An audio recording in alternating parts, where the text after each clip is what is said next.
স্বাগত নিউজ 24 সকাল 7টার সংবাদে আপনাদের সাথে আছি আমি আকাশ হাসান। পৃথিবীর প্রধান 140 শহরের মধ্যে বসবাসের অযোগ্যের তালিকায় ঢাকার অবস্থান 137তম। 2021 সালের বসবাসযোগ্য শহরের তালিকায় এমন তথ্য প্রকাশ করেছে ব্রিটেন ভিত্তিক গবেষণা প্রতিষ্ঠান ইকোনমিস্ট ইন্টেলিজেন্স ইউনিট। এমন বাস্তবতা স্বীকার করে ঢাকাকে বাসযোগ্য গড়ে তুলতে নানা উন্নয়ন প্রকল্প ও পদক্ষেপ গ্রহণের কথা জানালেন ঢাকা উত্তর ও দক্ষিণ সিটি মেয়র। তালুকদার বিপ্লবের প্রতিবেদন। দেশের রাজধানী ঢাকা দখল, দূষণ, জলাবদ্ধতা আর যানজটে যেখানে নাভিশ্বাস ওঠে নাগরিকদের। কয়েক ঘন্টা কিংবা সামান্য বৃষ্টি ফলে জলজটে পানির নিচে তলিয়ে যায় রাজধানীর অনেক প্রধান সড়ক সহ অলিগলি। বুধবার 30 মিনিটের বৃষ্টিতে এমন চিত্র দেখা যায় ঢাকা দক্ষিণ সিটি কর্পোরেশনের 33 ও 34 নং ওয়ার্ডের কাজী আলাউদ্দিন সড়ক ও নাজিরা বাজার এলাকায়। যখন পানি আসে গাড়ি ঘোড়া স্লো হয়ে যায়, যানজট বাইরে যায়। যদি 2 ঘন্টা ভালো করে বৃষ্টি হয় তাহলে এই পানি আর কমে না। ময়লা উঠায় চলে যায়, ওই ময়লা আবার ড্রেনে পড়ে। আগে মিন হোলগুলো পরিষ্কার করতে হবে। মিন হোলের ভিতরে বোতল, পলিথিন এগুলো আপনি অনেকগুলো পাবেন। এমন নানা সমস্যা চিহ্নিত করে বসবাস অযোগ্য শহরের তালিকায় এবার ঢাকার অবস্থান 137তম। 2021 সালের গবেষণায় এমন তথ্য প্রকাশ করেছে ব্রিটেন ভিত্তিক গবেষণা প্রতিষ্ঠান ইকোনমিস্ট ইন্টেলিজেন্স ইউনিট EIU। আর এসবের স্থায়ী সমাধানের জন্য নানা উন্নয়ন প্রকল্প হাতে নিয়েছে সরকার। ফলে রাজধানীর অনেক এলাকায় স্থায়ী জলাবদ্ধতার সমাধান হলেও এখনো জলজট সমাধানের পথে হাঁটছে ঢাকার 2 সিটি কর্পোরেশন। ওয়াসার যে মিনলগুলি, এই পিটগুলি ওয়াসা কাজ করে নাই। আমাদের মেয়র মহোদয় আসাতে উনি এই ওয়াসারে আমাদের কর্পোরেশন আন্ডারে নিয়ে এই কাজগুলি করে দিয়েছে। আমাদের যদি বৃষ্টির কারণে কাজের বিলম্ব হয়, সেই কাজগুলো পরিকল্পিতভাবে দ্রুত করার জন্য আমরা চেষ্টা চালাচ্ছি। বুধবার রাজধানীর যাত্রাবাড়ির শহীদ শেখ রাসেল পার্ক উদ্বোধন শেষে এ বিষয়ে কথা বলেন দক্ষিণের মেয়র। স্বীকার করেন জলাবদ্ধতা আর দুর্ভোগের কথাও। অপরিকল্পিতভাবে যে শহর গড়ে উঠেছে ঢাকা শহর, সেখানে আমরা যেই বৃষ্টি আমাদের ঢাকা শহরে হয় এই বর্ষা মৌসুমে, সেই বৃষ্টির পানি ধারণ করার ক্ষমতা ঢাকা শহরের নাই। যার কারণেই আমরা বৃষ্টি হওয়ার সাথে সাথে আমরা দেখি যে জলাবদ্ধতা হতে থাকে। এই সময় রাজধানীবাসীকে জলাবদ্ধতা থেকে রেহাই দিতে স্বল্প, মধ্য ও দীর্ঘমেয়াদী পরিকল্পনা নিয়ে সরকার কাজ করছে বলে জানায় মেয়র। তবে বাসাবাড়ি ও দোকানপাটের ময়লা কোনো অবস্থাতেই যেন ড্রেনে ফেলা না হয়, সেই জন্য রাজধানীবাসীকে দায়িত্বশীল হওয়ার আহ্বান জানান মেয়র। তালুকদার বিপ্লব, নিউজ 24, ঢাকা। জাতীয় সংসদের শূন্য ঘোষিত 3টি আসনের উপনির্বাচনের জন্য 6 দিনে 93টি মনোনয়ন ফর্ম বিক্রি করেছে ক্ষমতাসীন দল আওয়ামী লীগ। হেভিওয়েট এই 3 আসনের বিপরীতে মনোনয়ন প্রত্যাশী বিশাল এই সংখ্যার প্রত্যেক প্রার্থী নিজেদের যোগ্য ও দলের জন্য ত্যাগী বলে মনে করেন। তবে এটি কোনো রাজনৈতিক দলের জন্য মঙ্গলজনক নয় বলে মনে করছেন দলের সিনিয়র নেতৃবৃন্দ। বিস্তারিত জানাচ্ছেন আফরিন আনোয়ার। জাতীয় সংসদের শূন্য হওয়া 3টি আসনের উপনির্বাচনে প্রার্থী হতে 6 দিনে মোট 93 জন আওয়ামী লীগের মনোনয়ন ফর্ম সংগ্রহ করেছেন। এর মধ্যে ঢাকা 14 আসনে আওয়ামী লীগের 33 জন, কুমিল্লা 5 আসনে 35 জন এবং সিলেট 3 আসনের বিপরীতে 25 জন মনোনয়ন প্রত্যাশী দলীয় ফর্ম সংগ্রহ করেছেন। আর দলের মনোনয়ন প্রত্যাশীরা জানান, দলের গৃহীত উন্নয়ন কাজকে আরো গতিশীল করতে দেশ ও জনগণের জন্য কাজ করতে চান তারা। কর্মী হিসেবে আমি আশা করি মাননীয় প্রধানমন্ত্রী ডিজিটাল বাংলাদেশ বিনির্মাণে তরুণ প্রজন্মের প্রতি আস্থা রাখবেন এবং সেই তরুণ প্রজন্মের প্রতিনিধি হিসেবে ইনশাল্লাহ আমি শতভাগ আশাবাদী। কোন প্রার্থীকে দিলে জনগণ খুশি হবে, জনগণ উপকৃত হবে এবং জনগণ তার সাথে থাকবে। দল যদি বেছে নেয় তাহলে জনগণও বেছে নেবে। বৃহত্তর মিরপুরে যারা কাজ করেছে এর মধ্যে থেকেই তো জননেত্রী শেখ হাসিনা বিচার বিবেচনা করে সঠিক ব্যক্তিকে নির্বাচিত করবেন বলে আশা করি। তবে আওয়ামী লীগের যুগ্ম সাধারণ সম্পাদক মাহবুবুল আলম হানিফ মনে করেন, 33 আসনের বিপরীতে এত অধিক মনোনয়ন প্রত্যাশী হওয়ার বিষয়টি কোনো রাজনৈতিক দলের জন্যই সুখকর নয়। এরকম একটা নির্বাচনী এলাকা থেকে একাধিক প্রার্থী হওয়াটা অনেক সময় সংগঠনের কিছুটা দুর্বলতাটা প্রকাশ পায়। সংগঠনের ভিতরে যখন কোনো দুর্বলতা থাকে তখন এই ধরনের একাধিক প্রার্থী হওয়ার একটা আকাঙ্ক্ষা দেখা যায়। ধানমন্ডিতে আওয়ামী লীগ সভাপতির রাজনৈতিক কার্যালয়ে বৃহস্পতিবারই দলীয় মনোনয়ন নেওয়া ও জমা দেওয়ার শেষ দিন। তারপর দলীয় প্রধান ও প্রধানমন্ত্রী শেখ হাসিনার সভাপতিত্বে মনোনয়ন বোর্ডের সভায় চূড়ান্ত হবে ৩ উপনির্বাচনে আওয়ামী লীগের দলীয় প্রার্থী। আফরিন আনোয়ার, নিউজ 24, ঢাকা। সুষ্ঠু ভোটে আওয়ামী লীগ জিততে পারবে না জেনেই ভোট খেলা খেলছে বলে মন্তব্য করেছেন বিএনপির নেতারা। বুধবার রাজধানীতে বিভিন্ন অনুষ্ঠানে তারা বলেছেন, দেশ স্বাধীনে শেখ মুজিবুর রহমানের কৃতিত্ব সবচেয়ে বেশি হলেও আওয়ামী লীগ আর করোনা এই দুই শত্রুই বাংলাদেশকে এখন তছনছ করে দিচ্ছে। আরফিন শাকিল জানাচ্ছেন বিস্তারিত। রাজধানীর নয়াপল্টনের বিএনপি কার্যালয়ে দলের প্রতিষ্ঠাতা জিয়াউর রহমান ও চেয়ারপারসন খালেদা জিয়ার উপর রচিত বিভিন্ন বই নিয়ে প্রদর্শনীর আয়োজন করে জিয়া স্মৃতি পাঠাগার। অনুষ্ঠানে অংশ নিয়ে বিএনপির মহাসচিব মির্জা ফখরুল ইসলাম আলমগীর দলীয় নেতাকর্মীদের বেশি বেশি বই পড়ার আহ্বান জানান। আপনি যদি জানেন যে কোন কোন বইকে কোথায় লিখেছে তার জবাব দিতে পারবেন। মির্জা ফখরুল বলেন, সরকারের মন্ত্রীরা অবলীলায় জিয়াউর রহমান সম্পর্কে মিথ্যাচার করছে। জনগণের রায় ভয় পায় বলে আওয়ামী লীগ কখনো সত্যিকারের নির্বাচন দিবে না। সরকার ক্ষমতাকে চিরস্থায়ী করতে সব ধরনের অন্যায়ের আশ্রয় নিচ্ছে, কিন্তু তাদের আর জয়ী হতে দেওয়া যাবে না। বদুল কাদেরদের কথাই এখন ওই ঘোড়াও হাসে এবং ওরা জানে যে নির্বাচন করে ওরা কোনোদিন জিততে পারবে না। নির্বাচন খেলা করবে, নির্বাচনের নাটক করবে, তামাশা করবে, কিন্তু সবকিছু নিয়ন্ত্রণ করে ওরা নিজেদেরকে জয়ী ঘোষণা করবে। একদিকে আওয়ামী লীগ শত্রু, আরেকদিকে করোনা শত্রু, দুই দানব তছনছ করে দিচ্ছে সবকিছু। জাতীয় প্রেস ক্লাবে আরেক অনুষ্ঠানে বিএনপি স্থায়ী কমিটির সদস্য নজরুল ইসলাম খান বলেন, দেশের স্বাধীনতায় সবচেয়ে বেশি অবদান শেখ মুজিবুর রহমানের, তবে স্বাধীনতার ঘোষক জিয়াউর রহমানই। বাংলাদেশের স্বাধীনতা সংগ্রাম সুসংহত করা এই কৃতিত্ব অবশ্যই শেখ মুজিবের। সবার চেয়ে বেশি মৌলানা ভাসানীর কৃতিত্ব আছে, আর অনেকের কৃতিত্ব আছে, কিন্তু তার কৃতিত্ব বেশি কোনো সন্দেহ নাই। কিন্তু স্বাধীনতা যুদ্ধ যদি বলেন, সেই যুদ্ধের সূচনা হয়েছে জিয়াউর রহমানের হাতে। নেতাকর্মীদের আন্দোলনের প্রস্তুতি নেওয়ার আহ্বান জানিয়ে দুই নেতা বলেন, রাজপথের ফয়সালা ছাড়া গণতন্ত্র মুক্তি পাবে না। আরফিন শাকিল, নিউজ 24, ঢাকা। মুজিববর্ষে আবাসন সমস্যার সমাধানের পাশাপাশি সরকার নজর দিয়েছে দেশে ইসলাম ধর্ম প্রসারের উপরেও। প্রকৃত ধর্মীয় শিক্ষায় শিক্ষিত হতে সারা দেশে নির্মাণ করা হচ্ছে 560টি মসজিদ ও ইসলামী সাংস্কৃতিক কেন্দ্র। পাশাপাশি প্রতিটি সংসদীয় আসনে নির্মাণ করা হবে 6টি করে মসজিদ। নির্মাণ সমাপ্ত হয়েছে এমন 50টি মসজিদের আজ উদ্বোধন করবেন প্রধানমন্ত্রী শেখ হাসিনা। বিস্তারিত মাহমুদুল হাসানের রিপোর্টে। দেশের প্রতিটি জেলা ও উপজেলায় 40% জমির উপর নির্মাণ করা হচ্ছে এরকম 4 তলা বিশিষ্ট মসজিদ ও ইসলামী সাংস্কৃতিক কেন্দ্র, যার প্রতিটিতে একসাথে নামাজ আদায় করতে পারবেন 1200 মানুষ, আর উপজেলার মসজিদগুলোতে নামাজ আদায় করতে পারবেন 900 জন মুসল্লি। আধুনিক স্থাপত্য শৈলীতে নির্মিত এসব নান্দনিক মসজিদের নির্মাণ কাজ চলছে দ্রুতই। বৃহস্পতিবার নির্মাণ কাজ শেষ হওয়া 50টি মসজিদের উদ্বোধন করবেন প্রধানমন্ত্রী শেখ হাসিনা। আমাদের মনটা ভরে গেছে মসজিদের এত সৌন্দর্য মসজিদ দেখে। এই মসজিদে যে নামাজ কক্ষ আছে সেটা অত্যন্ত বৃহৎ, এখানে একসাথে আমরা অনেকে নামাজ পড়তে পারবো।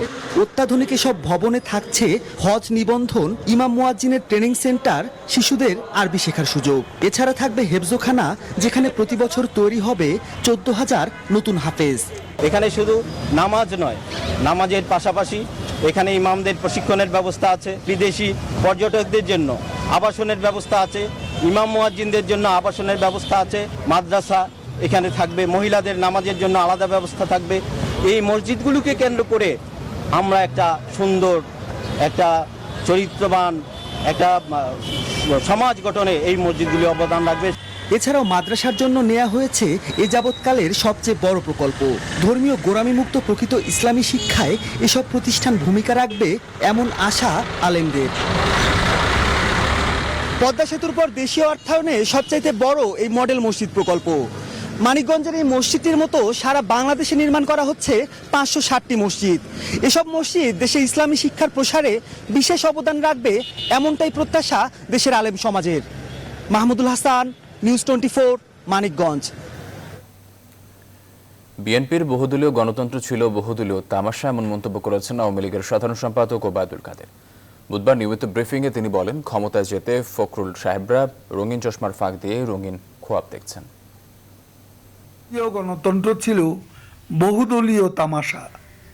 দুর্নীতি, হাওয়া ভবন প্রতিষ্ঠা, দখল আর ভোট জালিয়াতির মাধ্যমে গণতন্ত্রের অগ্রযাত্রাকে তারাই ব্যাহত করতে চেয়েছিল।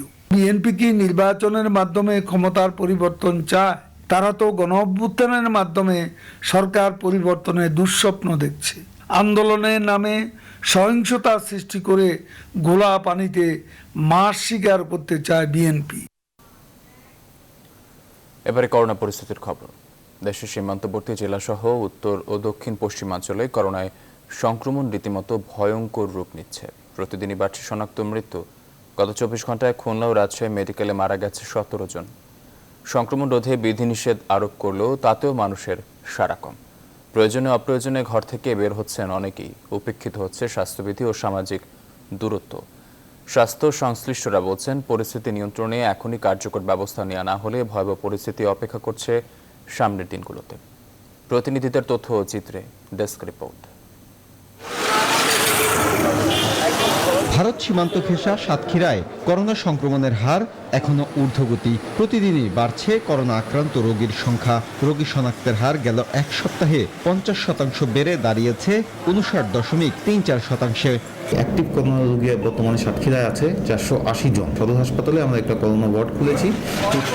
স্বাস্থ্য বিশেষজ্ঞরা বলছেন, ভোমরা স্থলবন্দরে ভারতীয় ট্রাক চালক হেলপারদের অবাধে চলাফেরা ও ভারত ফেরত করোনা আক্রান্ত যাত্রীদের অসচেতনতার কারণে বেড়েছে সংক্রমণ। প্রতিনিয়ত পণ্যবাহী কিছু গাড়ি আসছে, যে গাড়িতে ড্রাইভার হেল্পার সহ আরও 3-4 জন থাকেন। প্রপার কোয়ারেন্টাইনটা আমার কাছে মনে হয় কেন জানি হচ্ছে না। করোনার সংক্রমণ রোধে লকডাউন চলমান থাকলেও যে কোনো অজুহাতে ঘর থেকে বের হচ্ছে মানুষ। একই চিত্র সীমান্তবর্তী আরেক জেলা যশোরে। সোমবার শনাক্তের হার 29% থাকলেও মঙ্গলবার তা বেড়ে দাঁড়িয়েছে 42%। করোনার সংক্রমণ রোধে মাস্ক পরা, স্বাস্থ্যবিধি মেনে চলার কথা বারবার বলা হলেও এখনো উদাসীন অনেকে। মাস্ক আছে অবশ্যই, আমি মাস্ক পরা হয়নি।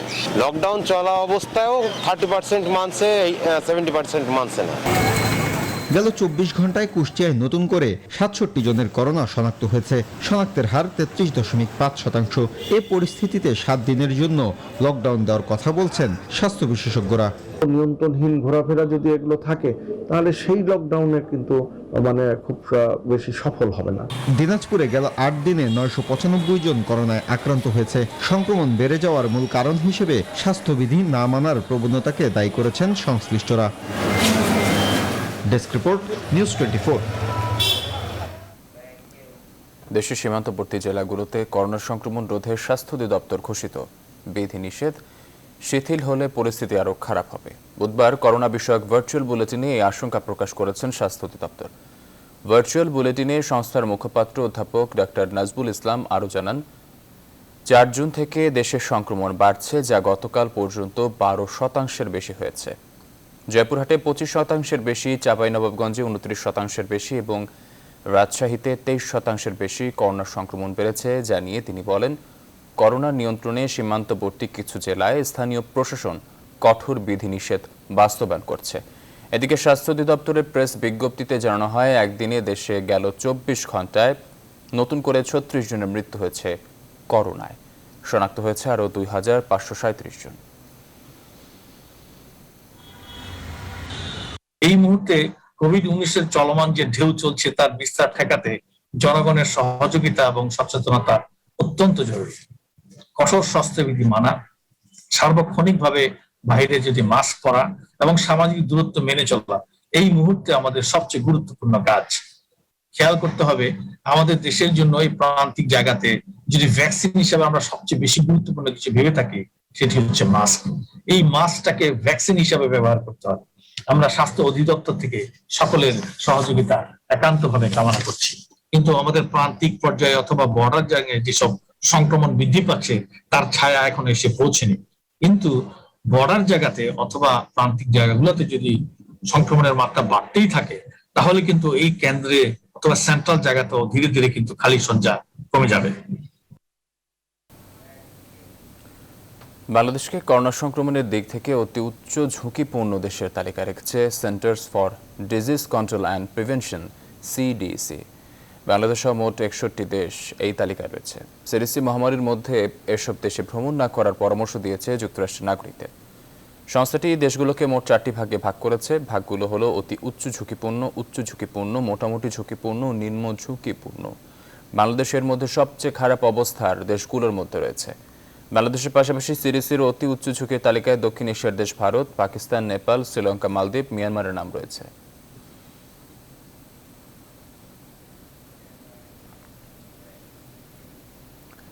নতুন নেশা গাঁজার তেলে তৈরি কেকের সন্ধান পেল গোয়েন্দা পুলিশ। এলএসডির সন্ধানে নেমে উচ্চবিত্ত পরিবারের সন্তানদের করা এই নেশার সন্ধান মেলে। পুলিশ বলছে, এই তেলের তৈরি খাবার খেলে 1 সপ্তাহ রেশ কাটে না। ইন্টারনেটের কল্যাণে রাজধানীতে নতুন ধরনের এই মাদক তৈরি শুরু করেছে কয়েকটি চক্র। আর এসব মাদক বিক্রি হয় সামাজিক যোগাযোগ মাধ্যমে। নাইমাল জিকোর প্রতিবেদন। ইন্টারনেটের ঊর্ধ্বগতি ও সামাজিক যোগাযোগ মাধ্যমের কল্যাণে পুরো বিশ্ব এখন মানুষের হাতের মুঠোয়। আর এসব মাধ্যমে ভালো জিনিস শেখানোর পাশাপাশি শেখানো হচ্ছে অস্ত্র তৈরি সহ নতুন ধরনের মাদক বানানোর পদ্ধতি, যা দেখছেন লাখ লাখ মানুষ। এসব দেখেই বেসরকারি বিশ্ববিদ্যালয়ের 2 শিক্ষার্থী গাঁজার তেল দিয়ে কেক তৈরি শুরু করে। এক পর্যায়ে তারা এই মাদক কেক বাণিজ্যিকভাবে বানায়। সম্প্রতি মাদক এলএসডির সন্ধানে নেমে নতুন এই মাদকের সন্ধান পায় পুলিশের গোয়েন্দা বিভাগ। মোহাম্মদপুর থেকে আটক করা হয় এই 2 মাদক ব্যবসায়ীকে। দেখতে পুরো ব্রাউনি, কিন্তু এই ব্রাউনির যেহেতু এই গাঁজার তেল দিয়ে তৈরি করা হয়, অর্থাৎ এটা একটা মাদক দ্রব্য। ইয়াং জেনারেশন তারা তো ইন্টারনেটে অনেক সমৃদ্ধ। এখন ইন্টারনেটের যে খারাপ যে জিনিসগুলো তারা অভ্যস্ত হচ্ছে। তারা যে শুধুমাত্র ইন্টারনেট তাদের জ্ঞানের জন্য তারা ব্যবহার করছে তা তো নয়। ইন্টারনেটের যে কুফল বা আমাদের সেইগুলোর একটা ফল হচ্ছে এটা। ধনীর দুলালদের কাছে জনপ্রিয় এই মাদক বিক্রির জন্য বেছে নেয় সামাজিক যোগাযোগ মাধ্যম। বিক্রির প্রসেসটাও অনেকটা এলএসডির মতোই। এটা পুরোপুরি আপনার হচ্ছে ইন্টারনেট নির্ভর। তাদের গ্রুপ আছে এবং গ্রুপগুলো হচ্ছে সব কভার্ড গ্রুপ। তাদের ভিতরে তাদের কমিউনিকেশন হয়। এক একটা ব্রাউনি তারা পক্ষান্তরে 5,000, 3,000 থেকে 5,000, 10,000 টাকাও বিক্রি হয়। এবং বিশেষ করে ঢাকা মহানগরীতে যে পার্টি কালচার শুরু হয়েছে ইয়াং জেনারেশনের ভিতরে, এই পার্টি কালচারের ভিতরে এটা অত্যন্ত জনপ্রিয় একটা মাদক। সামাজিক যোগাযোগ মাধ্যম থেকে এসব কন্টেন্ট বন্ধ এবং এসব মাধ্যম ব্যবহারে সরকারকে বয়সীমা বেঁধে দেওয়ার পরামর্শ বিশেষজ্ঞদের। নাইম আলজিকো, নিউজ 24, ঢাকা। মুক্তিযোদ্ধা শামসুদ্দিন আহমেদকে হেনস্থা হুমকি দেওয়ার প্রতিবাদে চট্টগ্রামে পুলিশি বাধা উপেক্ষা করে চেরাগী পাহাড় মোড়ে বিক্ষোভ মিছিল ও সমাবেশ অনুষ্ঠিত হয়েছে। মুক্তিযোদ্ধা সম্মান রক্ষা পরিষদের ব্যানারে বিক্ষোভ সমাবেশে মুক্তিযোদ্ধাদের হেনস্থা, দুর্নীতি, ইয়াবা ব্যবসা সহ নানা অপকর্মের অভিযোগে হুইপ শামসুল হক, তার পুত্র শারুন এবং হুইপের ভাই নবাব চৌধুরীর শাস্তি দাবি করেন বক্তারা। পরে সেখান থেকে একটি বিশাল মিছিল নগরীর বিভিন্ন সড়ক প্রদক্ষিণ করে ওয়াসা মোড়ে গিয়ে শেষ হয়। ডেস্ক রিপোর্টে বিস্তারিত। চট্টগ্রামের পটিয়ায় বীর মুক্তিযোদ্ধা শামসুদ্দিন আহমেদকে লাঞ্ছনা ও প্রাণনাশের হুমকি এবং হুইপ শামসুল হকের নানা দুর্নীতি অনিয়মের প্রতিবাদে এই বিশাল বিক্ষোভ সমাবেশ। মুক্তিযোদ্ধার সম্মান রক্ষা পরিষদের এই কর্মসূচি চট্টগ্রাম প্রেস ক্লাবের সামনে করার কথা থাকলেও একই জায়গায় অন্য একটি অনুষ্ঠান থাকায় পুলিশ তাতে বাধা দেয়। পরে পরিষদের আহ্বায়ক বীর মুক্তিযোদ্ধা কাজী আবু তৈয়ব ও মহাসচিব মরহুম জননেতা জহুর আহমেদ চৌধুরীর পুত্র জসিমউদ্দিন চৌধুরীর নেতৃত্বে চেরাগী পাহাড় মোড়ে শুরু হয় কর্মসূচি। বিভিন্ন স্থান থেকে মিছিল নিয়ে এতে যোগ দেন বীর মুক্তিযোদ্ধা ও তরুণ প্রজন্মের প্রতিনিধিরা। স্লোগান ছিল, হুইপ শামসুল হকের হাতে নিরাপদ নয় জাতীয় পতাকা। বক্তব্য রাখেন নির্যাতিত মুক্তিযোদ্ধা শামসুদ্দিন আহমেদ। আমি সরকারের কাছে দাবি জানাচ্ছি, আমাদের যে পতাকা উনাকে দিয়েছেন মুক্তিযুদ্ধের পতাকা, এটা মুক্তিযুদ্ধরা যুদ্ধ করে মুক্তিযুদ্ধে এই পতাকা এনেছি, সেই পতাকা দুর্নীতিবাজ ইয়াওয়া সম্রাটকে দেওয়ার জন্য নয়। এ সময় সহযোদ্ধার লাঞ্ছনা ও প্রাণনাশের হুমকির প্রতিবাদ জানান বীর মুক্তিযোদ্ধারা। আমরা আমাদের নেত্রীকে বঙ্গবন্ধুর কন্যাকে আমরা বারবার আবেদন করব, এই অন্যায়কারী, এই জুলুমবাজ, এই নিপীড়িত সন্ত্রাসকারী দুর্নীতিবাজকে অতি সত্বর দুর্নীতি দমন কমিশনের মাধ্যমে তাকে গ্রেপ্তার করে তাকে হুইপ ফিরিয়ে নিয়ে নেওয়ার জন্য, তার গাড়ি থেকে পতাকাটা যেন নিয়ে নেওয়ার জন্য সংসদ সদস্য পদ থেকে বহিষ্কার করে, আওয়ামী লীগ থেকে বহিষ্কার করে আওয়ামী লীগকে পরিচ্ছন্ন করবেন। এরপর সমাবেশ থেকে একটি বিশাল মিছিল নগরীর লাভলেন কাজীর দেউরি হয়ে ওয়াসা মোড়ে এসে সমাবেশ করে। এ সময় দেশের বীর মুক্তিযোদ্ধাদের হেনস্থা করার প্রতিবাদ জানান তরুণরাও। জিয়াউর রহমানের পা চেটেছিল, এরশাদের পা চেটেছিল, খালেদা জিয়ার পা চেটেছে, রাফুত পথে হকারিগিরি করে আজকে আইন প্রণীত হয়েছে। আপনার চোখে বিদ্যা আঙ্গুলে দেখিয়েছে আমাদের মুক্তিযোদ্ধার সন্তানদের কলিজাকে রক্তক্ষরণ হচ্ছে। হুইপ শামসুল হক এবং ওর ছেলে সারুন এবং নবাবের দৃষ্টান্তমূলক সাক্ষ্য, আমরা ওদের বিচার চাই। এমপি হওয়ার পরে প্রত্যেক ইউনিয়নের আওয়ামী লীগের নেতৃবৃন্দকে নিঃশেষ করে দিচ্ছে। মুক্তিযোদ্ধাদের হয়রানি, ইয়াবা ব্যবসা, স্থানীয় আওয়ামী লীগের পকেট কমিটি ও দুর্নীতির অভিযোগে হুইপ শামসুল হক ও তার সহযোগীদের বিচার দাবিতে বেশ কয়েকদিন ধরেই দেশের বিভিন্ন স্থানে প্রতিবাদ কর্মসূচি অনুষ্ঠিত হচ্ছে। Desk report, news 24। সংবাদের এই পর্যায়ে নিয়েছে একটি বিরতি, সঙ্গে থাকুন।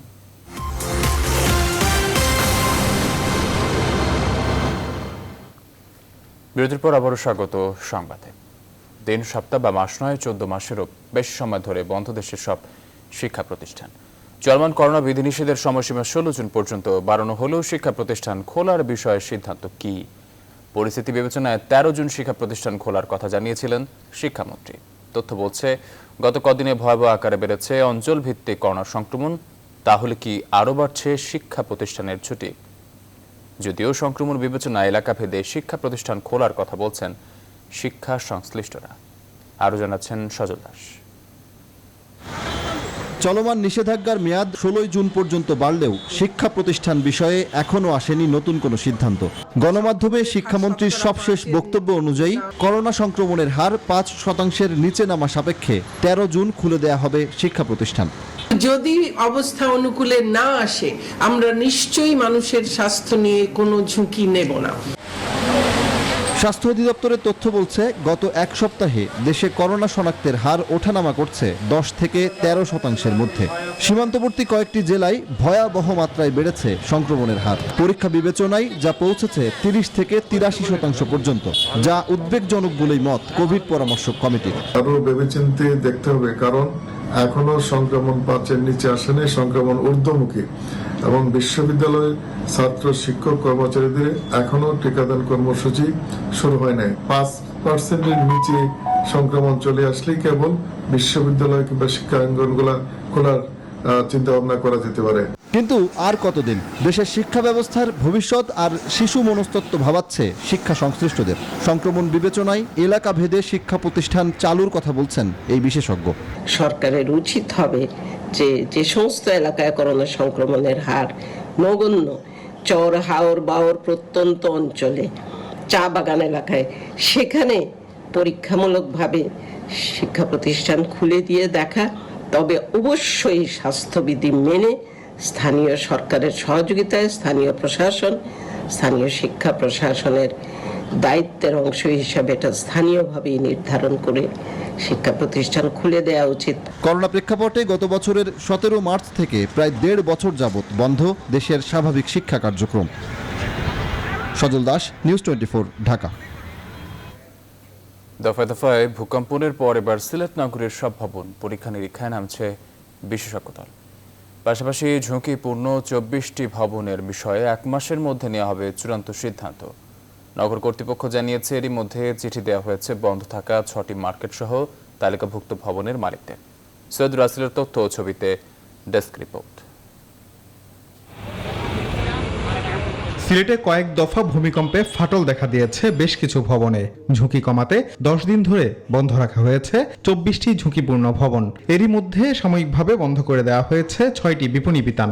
এসব মার্কেট সহ ঝুঁকিপূর্ণ 24টি ভবন পরীক্ষা করে 1 সপ্তাহের মধ্যে প্রতিবেদন দেওয়ার কথা রয়েছে বিশেষজ্ঞদের। যেগুলি একটু ভালনারেবল আছে মনে করেছেন ওনারা, আগে আমাদের অ্যাসেসমেন্টের উপরে ভিত্তি করে সেই বিল্ডিংগুলিকে আমরা প্রথম কি করতে হবে সেটা 1 সপ্তাহের মধ্যে আমরা ওনাদেরকে একটা দিক নির্দেশনা দেব। এদিকে গেল সোমবার ফের 2 দফা ভূমিকম্পের পর কঠোর হতে যাচ্ছে নগর কর্তৃপক্ষ।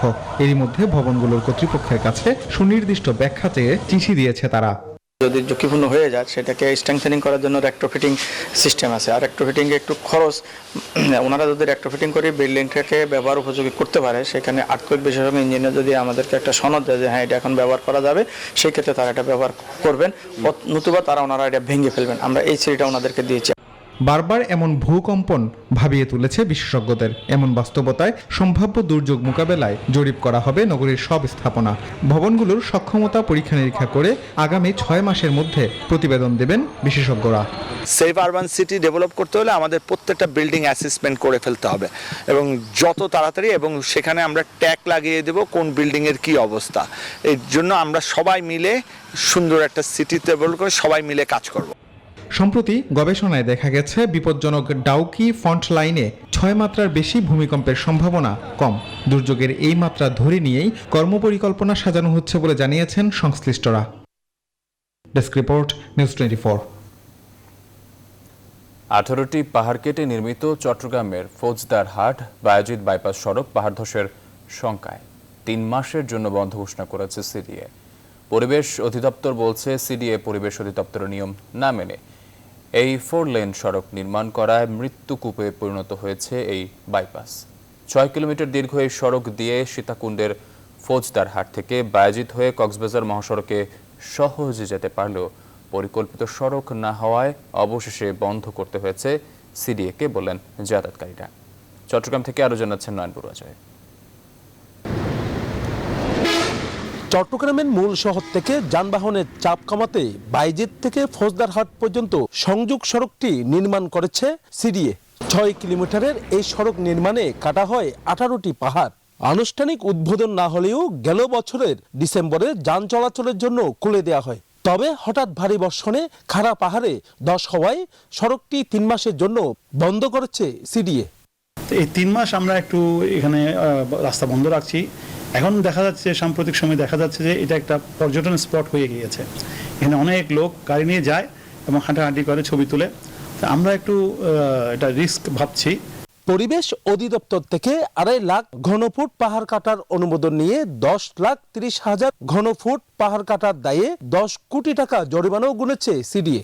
তবে 80 ডিগ্রি অ্যাঙ্গেলে পাহাড় কাটার কারণেই পাহাড় ধস হচ্ছে বলছে পরিবেশ অধিদপ্তর। আতঙ্কে সড়ক ব্যবহারকারীরাও। অনেক বেশি ঝুঁকিপূর্ণভাবে প্রায় 90 ডিগ্রি থেকে 80 ডিগ্রি অ্যাঙ্গেলে পাহাড়গুলো কাটা হয়েছে, যার কারণে বর্তমানে প্রায় 7-8টি পাহাড় অতীব ঝুঁকিপূর্ণ অবস্থায় আছে। ফলে বর্ষাকালে একটু বৃষ্টি হলেই রাস্তাটি বন্ধ করে দিতে হচ্ছে এবং জনজীবন ঝুঁকির মধ্যে পড়েছে। ঊর্ধ্বতন কর্তৃপক্ষ এটা যথাযথ প্রোটেক্টেড নিয়ে রাস্তাটা করার দরকার ছিল। গাড়ি তো দূরের কথা, পায়ে হাঁটার জন্য অনেক সময় ভয় করে। 340 কোটি টাকা ব্যয়ের এই প্রকল্পে একাধিকবার মেয়াদ বাড়ানোর পর এই মাসে কাজ শেষ হওয়ার কথা। এখন সেটি নিয়েও তৈরি হয়েছে সংশয়। নয়ন বড়ুয়া জয়, নিউজ 24, চট্টগ্রাম। ঠাকুরগাঁওয়ে এবারও আমের বাম্পার ফলন হয়েছে। বাজার দর ভালো থাকলে লাভের আশা বাগান মালিকদের। বাগান পরিচর্যায় ব্যস্ত সময় পার করছেন তারা। আব্দুল লতিফ লিটুর তথ্য ও চিত্রে ডেস্ক রিপোর্ট। ঠাকুরগাঁও জেলায় 5,440 হেক্টর জমিতে সূর্যাপুরী, আম্রপালি, হাড়িভাঙ্গা, গোপালভোগ, ল্যাংড়া, হিমসাগর, আশিনা, বাড়ি 4 সহ বিভিন্ন প্রজাতির আমের বাগান রয়েছে। এর মধ্যে সূর্যাপুরী ও আম্রপালি আমের বাগান সবচেয়ে বেশি। চলতি বছর আমের বাম্পার ফলন হয়েছে, তাই বাজার দর ভালো পেলে লাভের আশা বাগান মালিকদের। যেহেতু করোনার সময় এই বাজারজাত যদি ঠিকমতো করতে পারি, তা আমরা এই ঠাকুরগাঁওবাসী আমের মূল্য আশা মানে ভালো পাবো আর কি। খুব সুন্দর ফল আসছে। এখন দেখি বাজারটা যদি ভালো পাওয়া যায় তাহলে মনে হয় যে আমরা একটু হইলেও লাভবান হব।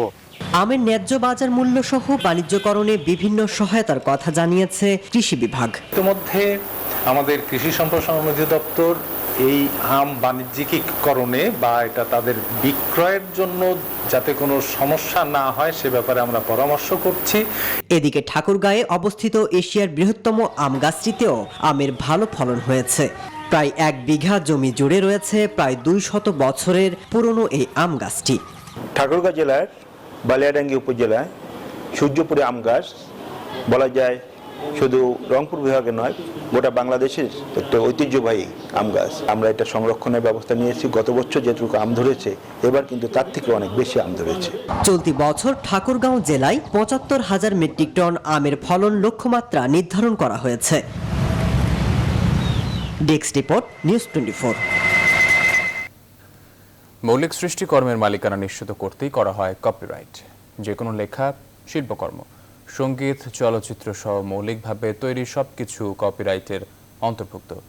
অথচ দেশের অধিকাংশ চলচ্চিত্রের কপিরাইট রেজিস্ট্রেশন নেই।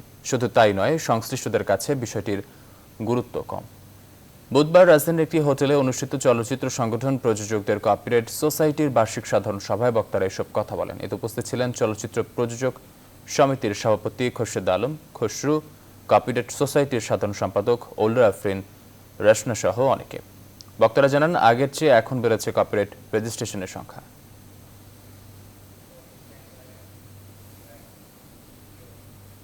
এবার ফার্স্ট সিকিউরিটি ইসলামী ব্যাংক অর্থ বাণিজ্য সংখ্যা। তরুণ উদ্যোক্তা এবং উদ্ভাবকরাই ডিজিটাল বাংলাদেশ করার অগ্রসৈনিক বলে মন্তব্য করেছেন আইসিটি প্রতিমন্ত্রী জুনায়েদ আহমেদ পলক। তরুণ উদ্যোক্তা বা স্টার্টআপদের নতুন উদ্ভাবনী ধারণাকে উৎসাহিত করে দেশে স্টার্টআপ ইকোসিস্টেম গড়ে তোলার লক্ষ্যে বুধবার এক অনলাইনে সংবাদ সম্মেলনে তিনি কথা বলেন। তথ্য ও যোগাযোগ প্রযুক্তি বিভাগের আওতায় বাংলাদেশ কম্পিউটার কাউন্সিলের অধীনে উদ্ভাবন ও উদ্যোক্তা উন্নয়ন একাডেমি প্রতিষ্ঠাকরণ প্রকল্প বুধবার বঙ্গবন্ধু ইনোভেশন গ্র্যান্ট বিক 2021-এর কার্যক্রম ও ভবিষ্যৎ পরিকল্পনা নিয়ে সংবাদ সম্মেলনটি আয়োজন করে। দেশে 6.5 লাখের বেশি আইটি ফ্রিল্যান্সার রয়েছে উল্লেখ করে আইসিটি প্রতিমন্ত্রী জানান, বাংলাদেশ সহ বিশ্বের 57টি দেশ থেকে 7,000-এর বেশি স্টার্টআপ বা ইনোভেটর ইনোভেশন গ্র্যান্ট প্রতিযোগিতায় অংশ নিয়েছে। তিনি আরও জানান, মুজিব বর্ষে স্টার্টআপ বাংলাদেশ কোম্পানি লিমিটেড থেকে 50টি স্টার্টআপের মাঝে 100 কোটি টাকা বিনিয়োগ করা হবে।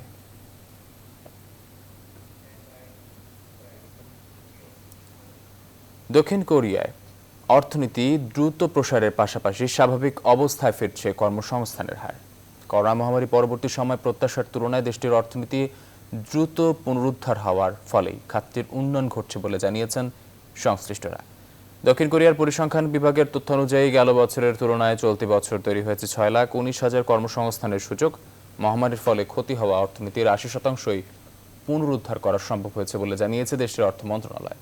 তবে গেল মেতে 3.7 থেকে 3.8% উন্নীত হয়েছে কোরিয়ার বেকারত্বের হার, যেখানে বেকারত্বের হার 3.6% নেমে আসার পূর্বাভাস দিয়েছিলেন বিশেষজ্ঞরা।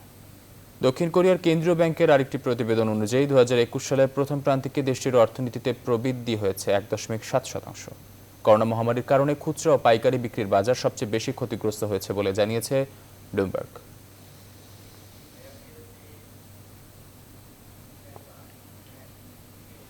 সংবাদ নিচ্ছে আরও একটি বিরতির সঙ্গে থাকুন।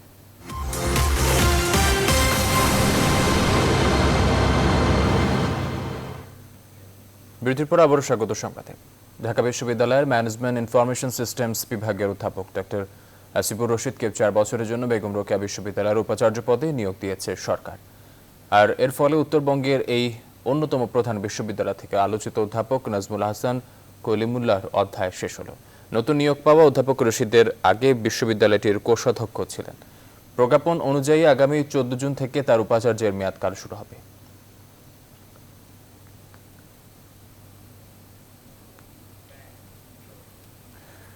আগামী 1 সপ্তাহের মধ্যে বিদেশে অর্থ পাচারকারী ও দুর্নীতিবাজদের তালিকা প্রকাশ না করলে পররাষ্ট্র মন্ত্রণালয় ঘেরাও করার হুঁশিয়ারি দিয়েছে বাংলাদেশ মুক্তিযুদ্ধ মঞ্চ। বুধবার জাতীয় প্রেস ক্লাবের সামনে অনুষ্ঠিত বিক্ষোভ সমাবেশ থেকে হুঁশিয়ারি দেওয়া হয়। সংগঠনের সভাপতি আমিনুল ইসলাম বুলবুল বলেন, সরকারি কর্মকর্তা কর্মচারীর বিরুদ্ধে বিদেশে অর্থ পাচার সহ দুর্নীতির অভিযোগে মামলা হয়েছে। কানাডার বেগমপাড়ায় যারা অর্থ পাচার করে বাড়ি কিনেছে তাদের নাম এখন পর্যন্ত প্রকাশ করা হয়নি, যা জনগণের সঙ্গে প্রতারণার শামিল।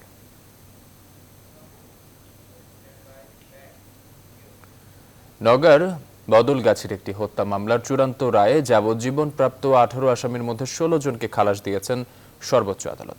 ওই মামলার প্রধান আসামি এরই মধ্যে মারা গেছেন। একজন আসামি আপিল করেননি। বাকি আসামির বিরুদ্ধে অপরাধ প্রমাণ না হওয়ায় খালাস পান।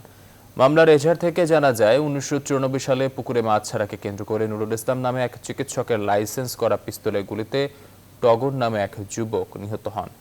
ওই মামলার 17 আসামিকে 2005 সালে নওগাঁর আদালতে যাবজ্জীবন কারাদণ্ড এবং প্রধান আসামির ফাঁসির রায় দেন।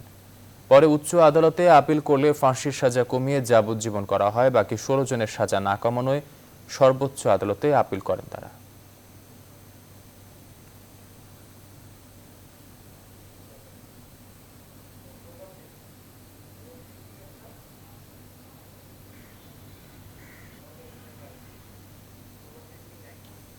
আফগানিস্তানের উত্তরাঞ্চলের বাগলান প্রদেশে মঙ্গলবার রাতে হ্যালোস্টাট মাইন ক্লিয়ারিং সংগঠনের 10 কর্মীকে গুলি করা হয়েছে। এই ঘটনায় আহত হয়েছেন আরও 16 জন। হামলার দায় স্বীকার করেছে আইএস। বিবিসি জানায় মঙ্গলবার রাতে ব্রিটেন ভিত্তিক সংগঠনটির ক্যাম্পে 110 জন কর্মী উপস্থিত ছিলেন। সে সময় আইএসের সশস্ত্র সদস্যরা কম্পাউন্ডে ঢুকে গুলি চালালে হতাহতের ঘটনাটি ঘটে। বন্দুকধারীরা একটি বিশেষ জাতিগোষ্ঠীর নির্দিষ্ট কয়েকজনের খোঁজ করছিলেন বলে মন্তব্য করেছেন ট্রাস্টির প্রধান নির্বাহী জেমস কাওয়ান। এর আগে ট্রাস্ট চ্যারিটি ক্যাম্পে হামলার জন্য তালেবানকে দায়ী করেছিল আফগান প্রশাসন। তবে বন্দুক হামলার দায় অস্বীকার করেছে সশস্ত্র গ্রুপটি।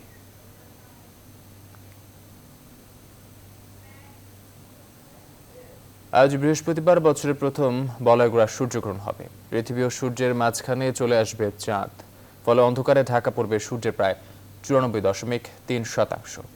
আবহাওয়া অধিদপ্তর জানিয়েছে বাংলাদেশ সময় দুপুর 2:12:30 সূর্যের এই গ্রহণ শুরু হবে। শেষ হবে 7:11:12। সূর্য ঢাকা পড়ার পর কেবল একটা বলয় দৃশ্যমান থাকবে, যাকে রিং অফ ফায়ার বলা হয়। আগুনের এই বলয়টি রাশিয়া, কানাডা, গ্রিনল্যান্ড ও উত্তর মেরু থেকে দৃশ্যমান হবে। গ্রহণের চূড়ান্ত অবস্থা প্রত্যক্ষ করা যাবে গ্রিনল্যান্ড থেকেই। পাশাপাশি ইউরোপ ও এশিয়ার উত্তরাংশ থেকেও সূর্যগ্রহণ দেখা যাবে। তবে এবারে সূর্যগ্রহণটি বাংলাদেশ থেকে দৃশ্যমান হবে না। আগামী 4 ডিসেম্বর দেখা যাবে চলতি বছরের দ্বিতীয় সূর্যগ্রহণ, অর্থাৎ পূর্ণগ্রাস সূর্যগ্রহণ। সেটি দৃশ্যমান হবে দক্ষিণ আমেরিকা, অ্যান্টার্কটিকার বিভিন্ন প্রান্ত, প্রশান্ত মহাসাগর, আটলান্টিকা ও ভারত মহাসাগরের কিছু অঞ্চল থেকে।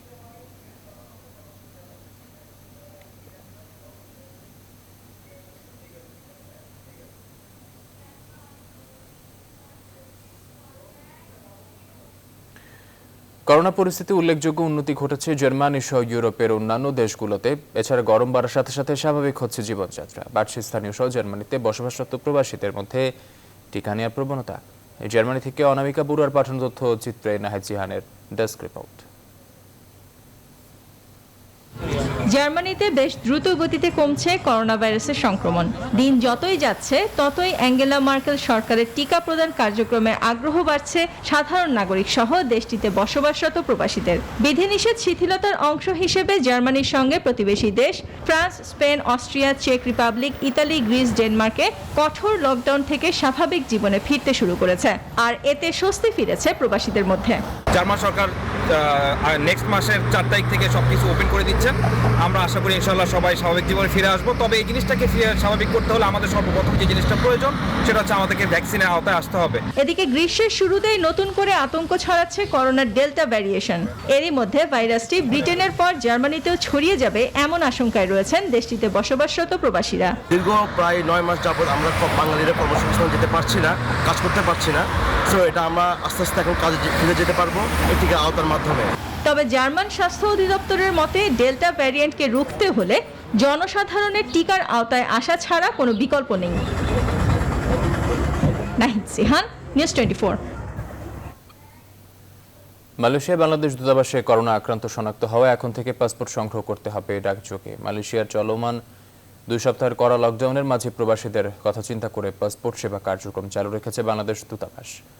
আক্রান্ত হওয়ার ঝুঁকি নিয়ে চলতে থাকা কার্যক্রম 50% স্টাফ করোনায় আক্রান্ত হয়েছেন বলে দূতাবাস থেকে এক বিজ্ঞপ্তিতে জানিয়েছে। এর মধ্যে পাসপোর্ট শাখার এমন পরিস্থিতিতেও প্রবাসীদের প্রয়োজনীয়তার পরিপ্রেক্ষিতে দূতাবাসের কার্যক্রম বন্ধ করা হয়নি। উদ্ভূত পরিস্থিতিতে পোস্ট অফিস থেকে পাসপোর্ট সংগ্রহের জন্য দূতাবাস থেকে বুধবার একটি জরুরি নোটিশ জারি করা হয়েছে। আগামী 14 জুন পর্যন্ত বন্ধ থাকবে দূতাবাস। তবে প্রবাসী বাংলাদেশিরা অনলাইনে আবেদনের মাধ্যমে এই পোস্ট অফিসগুলো থেকে পাসপোর্ট সংগ্রহ করতে পারবেন।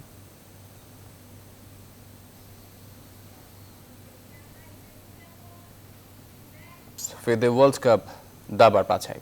এশিয়ান জোনাল দাবা চ্যাম্পিয়নশিপে চ্যাম্পিয়ন হয়ে বিশ্বকাপে খেলার যোগ্যতা অর্জন করেছেন বাংলাদেশের গ্র্যান্ডমাস্টার জিয়াউর রহমান।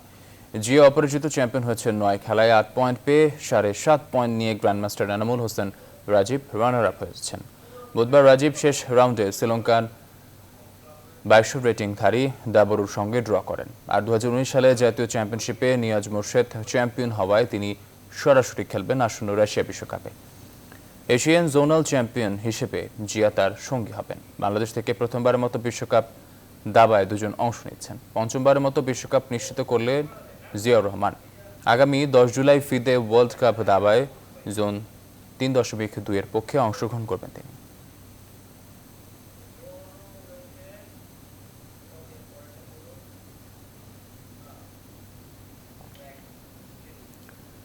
আগামী 15 জুন বিশ্বকাপ ও এশিয়ান কাপ বাছাই পর্বে এই গ্রুপে নিজেদের শেষ ম্যাচে বাংলাদেশ মুখোমুখি হবে ওমানের।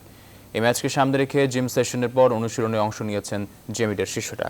ওমানের বিপক্ষে কার্যজনিত নিষেধাজ্ঞার কারণে মাঠের বাইরে থাকতে হচ্ছে জামাল ভুইয়া, রহমত মিয়া ও বিপ্লু আহমেদকে। দলের টিম ম্যানেজার ইকবাল হোসেন জানিয়েছেন, ইনজুরির কারণে 2 সপ্তাহের বিশ্রামে রয়েছেন মাসুক মিয়া জনি।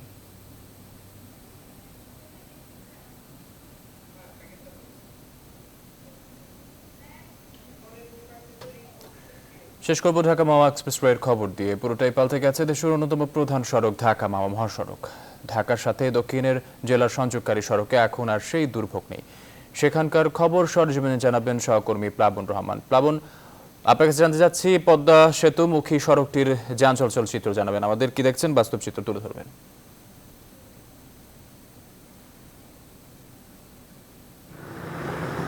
আসলে দাঁড়িয়ে আছি ঢাকা মাওয়া এক্সপ্রেসওয়েতে। এটি আসলে আধুনিক সুযোগ সুবিধা সম্পন্ন সড়ক। বাংলাদেশের প্রথম এক্সপ্রেসওয়ে যেটিকে আসলে বলা হয়, যে হিসেবে সেটি আসলে চলাচল করছে। কোনো রকম সিগন্যালের বাধা ছাড়াই এখানে আসলে যানবাহন চলাচল করে। আপনি চোখের নিমেষে দেখবেন যে এখানে আসলে যানবাহন চলে যাচ্ছে, এবং সেই জায়গাটাই এখন মূল বাধা আসলে পদ্মা সেতু। পদ্মা সেতু চালু হলেই মূলত পুরো সুবিধাটা পাওয়া যাবে। ঢাকা থেকে মাওয়া পর্যন্ত কিংবা দক্ষিণ পশ্চিমাঞ্চলগামী যাত্রীরা পুরো সুবিধাটা পাবেন। যেটি আসলে বলতে চাই, আগে আসলে এই যে রাস্তায় আসলে দাঁড়িয়ে আছে কল্পনাই করা যেত না আসলে। সেই জায়গাতে এখন এরকম আধুনিক সুযোগ সুবিধা সম্পন্ন সড়ক এক্সপ্রেসওয়ে, যেখানে আপনার কোনো রকম যানবাহনের বাধা ছাড়াই, কোনো রকম সিগন্যালের বাধা ছাড়া যানবাহন চলাচল করছে। এবং এখন পর্যন্ত যে অবস্থা, তাতে করে ঢাকা থেকে মাওয়া পর্যন্ত, আমার পেছনে মাওয়া পর্যন্ত যেতে আধা ঘন্টা 40 মিনিটের বেশি সময় লাগে, যেখানে সিগন্যালের বাধা ছাড়া যানবাহন চলাচল করছে। একই সঙ্গে আপনার দুর্ভোগ বলতে আসলে নদী পার হওয়াটুকুই। সে লক্ষ্যেও কাজ চলছে পদ্মা সেতুর কাজও প্রায় 94% শেষ, খুব বেশি সময় বাকি নেই। বলা হচ্ছে যে আগামী বছরের জুনে আসলে পদ্মা সেতু খুলে দেওয়া হবে। সব মিলিয়ে স্বপ্নের খুব কাছাকাছি দক্ষিণ পশ্চিমাঞ্চলবাসী, একই সঙ্গে বাংলাদেশের মানুষ। স্বপ্নের প্রজেক্ট বাংলাদেশের পদ্মা সেতু, সেই সঙ্গে যে আপনার যে কানেক্টিং রোড, সেই কাজও কিন্তু আসলে চলছে। এই ঢাকা মাওয়া এক্সপ্রেসওয়ে ঢাকা থেকে মাওয়া এবং নদীর ওপারে ফরিদপুরের ভাঙ্গা পর্যন্ত সব মিলিয়ে 55 কিলোমিটার, নদীর এপাশে 30 কিলোমিটার এবং নদীর ওপারে আসলে 25 কিলোমিটার, সব মিলিয়ে 55 কিলোমিটার নিরবচ্ছিন্ন সড়ক ব্যবস্থা আসলে গড়ে তুলেছে বাংলাদেশের সড়ক বিভাগ। সেনাবাহিনী এই সড়ক আসলে বাস্তবায়ন করেছে 11,000 কোটি টাকারও ব্যয়ে। তো সব মিলিয়ে স্বপ্নের মতো মনে হবে এখানে আসলে। আপনি বাংলাদেশে আছেন না আসলে বিদেশে আছেন বোঝা মুশকিল। বাংলাদেশ বিভিন্ন মেগা প্রকল্পের মধ্য দিয়ে যে সামনের দিকে এগুচ্ছে, সেটির অন্যতম উদাহরণ হতে পারে এই ঢাকা মাওয়া এক্সপ্রেসওয়ে, ভাঙা এক্সপ্রেসওয়ে। যেটি বলতে চাই যে কোনো রকম ত্রুটি ছাড়াই এই ঢাকা মাওয়া ভাঙা এক্সপ্রেসওয়ে তৈরি করার চেষ্টা করা হয়েছে। দুই পাশে সার্ভিস লেন, যে কারণে ছোট ছোট যানবাহন যাতে নিরবচ্ছিন্নভাবে চলতে পারে সেই ব্যবস্থা রাখা হয়েছে। এবং মূল যে সড়ক, সেখানে 4টি যাওয়া আসার জন্য 2-4 লেনের মহাসড়ক, সব মিলিয়ে 8টি লেন বলা যেতে পারে। সার্ভিস লেনে ছোট ছোট 2টি লেন, দুই পাশে 4টি লেন, মাঝখানে যেখানে আমি দাঁড়িয়ে আছি এখানে আসলে বড় 2-4 লেন। সব মিলিয়ে বড় যানবাহন যেভাবে নিরবচ্ছিন্নভাবে চলতে পারছে, একই সঙ্গে বলতে পারি যে পিছনে দেখতে পাচ্ছেন আপনার খুবই দৃষ্টিনন্দন বিভিন্ন জায়গায় এরকম ফ্লাইওভারের মতো করা হয়েছে। ছোট ছোট কালভার্টগুলো যাতে করে নিচ দিয়ে যানবাহন চলাচল করতে পারে, যারা এলাকাবাসী আছেন সেই ব্যবস্থা রাখা হয়েছে। একই সঙ্গে যারা ঢাকা থেকে মাওয়া যাচ্ছেন কিংবা নদীর ওপারে ভাঙার দিকে যাচ্ছেন, দক্ষিণ পশ্চিমাঞ্চল থেকে যাত্রীরা আসছেন, সেসব যানবাহনে যাতে কোনো রকম সিগন্যালের বাধায় না পড়েন সেই ব্যবস্থা রাখা হয়েছে। এই রাস্তাকে আসলে মডেল ধরা হয়ে বিভিন্ন সড়কের কাজ কিন্তু চলছে, সড়ক মহাসড়কের কাজ চলছে। এখন পর্যন্ত মোটামুটি যারা এলাকাবাসী আছেন কিংবা মাওয়ায় যাচ্ছেন, দক্ষিণ পশ্চিমাঞ্চলের যারা যাত্রীরা, দক্ষিণ পশ্চিমাঞ্চলবাসী, তারা অনেক স্বস্তির মধ্য দিয়ে কিন্তু পথ চলাচল করতেন। অনেক দুর্ভোগের নাম ছিল আসলে ঢাকা থেকে মাওয়া পর্যন্ত, এখন সেখানে অনেক স্বস্তির পথ, আধা ঘন্টা 40 মিনিটে যাওয়া যায়। একরকম পর্যটন পিপাসু মানুষ যারা, তারাও কিন্তু এই সড়ক ব্যবহার করছেন, অনেকে ঘুরতে পদ্মা সেতু দেখতে যাচ্ছেন, পদ্মা সেতুতে ঘোরার পাশাপাশি অনেকে ইলিশ খেতে যান শুধুমাত্র এই ঢাকা মাওয়া এক্সপ্রেসওয়ের এই স্বস্তির পথের কারণেই।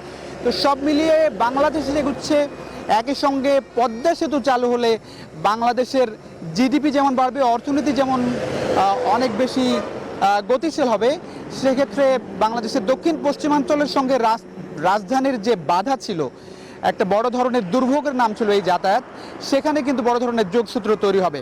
সেদিন আর খুব বেশি দূরে নয়, বলা হচ্ছে যে আপনার আগামী বছরের জুনে টার্গেট ফিক্স করা হচ্ছে, আগামী বছরের জুনে আসলে পদ্মা সেতু খুলে দেওয়া হবে। সেক্ষেত্রে আপনার রাজধানী থেকে মাওয়া হয়ে ফরিদপুরের ভাঙা পর্যন্ত যেতে 1 ঘন্টা 10 মিনিটের বেশি সময় লাগার কথা না। এবং জানাতে চাই, এই যে পদ্মা সেতু চালু হলে দক্ষিণ পশ্চিমাঞ্চলের 25 জেলার সঙ্গে খুব সহজ যোগাযোগ ব্যবস্থা আসলে চালু হবে। তো সেই জায়গা থেকে যারা এলাকাবাসী আছেন, পদ্মা সেতুর জন্য যারা অপেক্ষা করছেন, দক্ষিণ পশ্চিমাঞ্চলবাসী, বাংলাদেশের মানুষ, সবার জন্য গর্বের নাম পদ্মা সেতু, সবাই অধীর আগ্রহ অপেক্ষা করছেন কবে আসলে পদ্মা সেতু চালু হবে। তবে জানিয়ে রাখতে চাই, এখন আসলে এই যে ঢাকা মাওয়া এক্সপ্রেসওয়েতে চলাচল করতে খুব বেশি টোল দিতে হচ্ছে না, একেবারেই ফ্রি আসলে চলাচল করতে পারছেন। টোল আসলে নির্ধারণ হচ্ছে, কারণ 11,000 কোটি টাকা ব্যয়ে এই যে উন্নত মানের সড়ক, উন্নত বিশ্বের সঙ্গে তাল মিলে যে মহাসড়ক নির্মিত হয়েছে, সেই মহাসড়কে কিন্তু খুব শিগগিরই টোল দিতে হবে। শুধুমাত্র ঢাকা মাওয়া এক্সপ্রেসওয়ে নয়, বাংলাদেশের সব মহাসড়কেই চলাচল করতে গেলে প্রত্যেক যানবাহনকে টোল দিতে হবে, যার মাধ্যমে আরও বেশি টেকসই যোগাযোগ ব্যবস্থা গড়ে তোলা সম্ভব হবে আর্থিকভাবে, একই সঙ্গে যোগাযোগের জায়গা থেকেও। তো এই ছিল মোটামুটি আমার কাছে ঢাকা মাওয়া এক্সপ্রেসওয়ে থেকে সবশেষ খোঁজ খবর। আমরা যেতে চাই একেবারে ভাঙা পর্যন্ত, নিশ্চয়ই নিউজ 24-এর সঙ্গে থাকবেন পরবর্তী খবরগুলোতে যুক্ত হয়ে। পদ্মা সেতু একই সঙ্গে ভাঙার যে ইন্টারসেকশনটি তৈরি করা হয়েছে উন্নত বিশ্বের আদলে, সেই খবরও আমরা জানাতে চাই নিউজ 24-এর পর্দায়। ফিরছি আপাতত স্টুডিওতে। এই ছিল আমার কাছে ঢাকা মাওয়া এক্সপ্রেসওয়ে থেকে সবশেষ খোঁজ খবর। প্লাবন রহমান, আপনাকে ধন্যবাদ। দর্শক, ঢাকা মাওয়া এক্সপ্রেসওয়ের রাস্তার পুরোপুরি বাস্তব চিত্র আপনারা দেখছিলেন ড্রোনের মাধ্যমে। দর্শক, এই ছিল এখনকার আয়োজনের সাথে থাকার জন্য ধন্যবাদ সবাইকে।